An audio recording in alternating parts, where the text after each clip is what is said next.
Good morning, students. How are you? I hope you all are fine. Students, in last class we completed our fourth chapter, and today we will do the question answers. Today we will do the book exercise as well as word meanings. Okay, now some words are on your screen. These are word meanings. Okay, first word is macronutrients. What are macronutrients? The meaning of macronutrients is nutrients required in large quantity in our daily diet is called macronutrients. Okay, now micronutrients, nutrients required in small amount या small quantities in our daily life या daily diet, this is called micronutrients. Now roughage, the undigested portion of the plant food that add bulk to our diet, that is called roughage. Now what is communicable disease?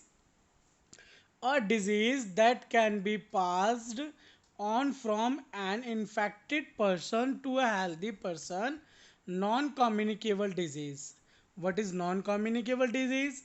A disease that is not passed on from one person to another person. This is called non-communicable disease.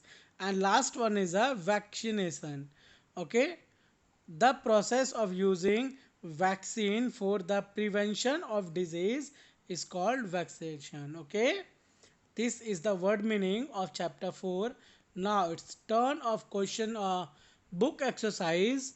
The first question of book exercise is choose the correct option for each of the following. Okay, the first question of choose of the correct is which of these are micronutrients? Okay, sorry, macronutrients. इन हमारे पास four options हैं. We have a four options and हमें एक पे टिक करना है जो करेक्ट है.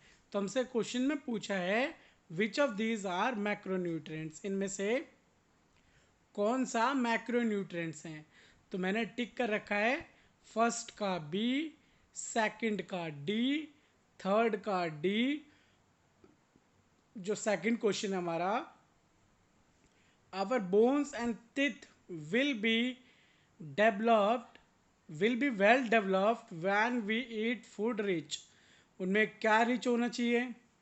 यस, फैट भी होना चाहिए, शुगर भी होना चाहिए, मिनरल्स भी होना चाहिए एंड ऑल ऑफ दिस, ये सारी चीज़ें होनी चाहिए rich. Okay, now which of the following is communicable disease. इनमें से कौन सा कम्युनिकेबल डिजीज है ये आपको बताना है. तो typhoid is also communicable disease, malaria is also communicable disease and third see, cholera is also a communicable disease. It means all of these. Now fourth question, vitamin B1 deficiency cause. B1 की deficiency की वजह से हमें इनमें से क्या हो सकता है?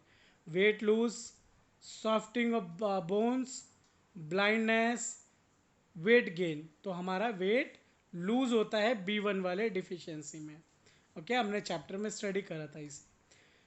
Citric fruits and tomatoes should be eaten to avoid. हमें ये क्यों खाना चाहिए? Okay, it's answer is scurvy C. Okay, इसको दूर करने के लिए हमें साइट्रिक एसिड्स वाले फ्रूट्स हमें खाने चाहिए. Now second question is the fill in the blanks. First is nutrient required in small quantity in our daily diet are called micronutrients. अभी हमने वर्ड मीनिंग में भी करा ये क्वेश्चन. Second, dash are required for physical and mental development.